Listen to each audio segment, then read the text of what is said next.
Now, I showed you last night how the Queensland Premier Stephen Miles was caught out misleading Parliament. Early this year, he denied sending a text in Parliament. But then this week, when pictures of that text were revealed by Channel 9, he suddenly changed his mind.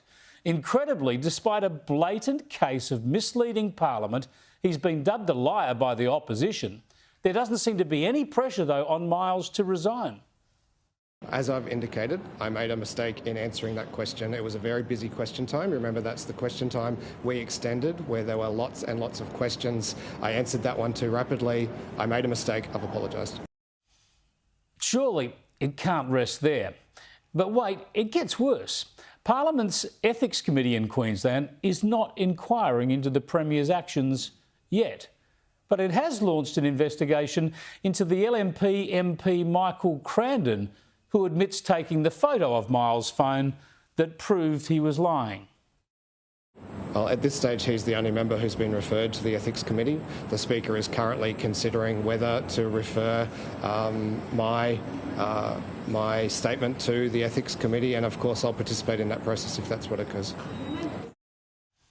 Let's go to Queensland now and catch up with a Queensland Senator and One Nation Leader Pauline Hanson. Thanks for joining us, Pauline. Joining us from Gundawindi, with the Gundawindi Grey behind you. I'm old enough to remember Gunsint. Yep. Pauline, can Stephen Miles stick around as Premier when he so blatantly misled the Queensland Parliament? Well, he will, and I hope he does, because I want to see the back end of him at the next Queensland state elections due in October. So I don't want to see change of premiers. I think that giggling Gertie has to go in with the Labor Party as well. So I can't see them changing leaders at this time anyway, Chris.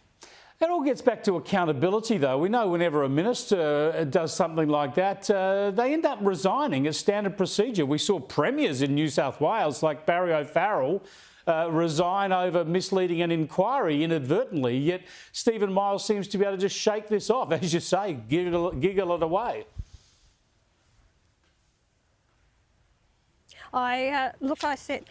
As I said, coming into a state election, they've lost Anastasia, they've put Miles in now. The Labor Party could not afford to lose Stephen Miles this close to an election and to put someone else in his place. Who would they put in anyway?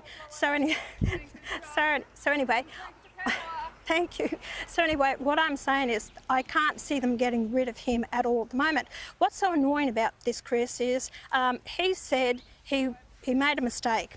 He knew damn well what he was answering to, and apparently my understanding is there was an FOI and he actually then didn't answer to the FOI that he didn't know. Freedom of information was put to him as well, and he denied that as well. He has lied about it right from the very beginning. He knew. But this is what the members of Parliament think: they're untouchable. They don't have to be accountable. If he is the leader of Queensland, which he is now, if he can't be truthful, even under an FOI, what hope has the public got? Yeah. So if any public member puts in for an FOI, how do you know if you're getting the truth back? That's what stinks about this. Yeah, you're right. The public must know. He's the Premier of the state. If he can't be truthful and honest, then I think he should go. But let's get rid of him at the election. Yeah, it's not that far off, and give the voters that privilege, I suppose. Just quickly on federal matters and the coalition going all out on nuclear. Do you think this is a Hail Mary pass or something that's very well overdue? It is very well overdue, Chris. Even long before the Liberal National Party came out about nuclear, I've been talking about it for years, you know. And a lot of things, I am way ahead of them, you know. It's called vision for the future. The whole fact is that it's going to take 8 to 10 years, maybe more, under our EBA agreements in Queensland or Australia to get anything built here. We have to have the diversity of power, dispatchable power. You can't get rid of your coal-fired power stations. I'm at Gundy today and I went out to a cotton farm. Do you know what they said to me? They said, big operation, a couple of thousand hectares out here. They said when they're running short on power, they give them a phone call. If they can shut down all their power in a matter of 15 minutes, they will pay them $150,000. Yeah. Now, this is only one farm. Can you imagine what's happening across the country and across the state? That this is people, the taxpayers paying for this because this cost has to go on. That's why people must realise your wind turbines and your solar farms don't cut it. And they are actually paying people so they don't have power blackouts to make the governments look bad because they're not producing the power. Productivity's down. You're singing my song. What the hell is happening? Yes. You're singing my song. We've got to keep going. Look, I've got to get your thoughts quickly. You had your first cartoon, your first Please cartoon out for the year late last week. Here's a snippet. We need a weapon, Jody. A weapon of mass distraction, which is where you come in. Me? Jody, will you be my weapon of mass distraction? No! Oh, come on, Jody. Think about it. Nothing's more distracting than a Prime Minister wedding. It'll be like Harry and Meghan. It's all everyone will talk about. And we get married right before the election. And then you and me go on a 3-year honeymoon travelling around the world on the government dime. It's bloody funny, Pauline, but it's a bit rough, isn't it? Surely Anthony Albanese's getting married for love. Yeah, it's a bit of a rough attack, isn't it?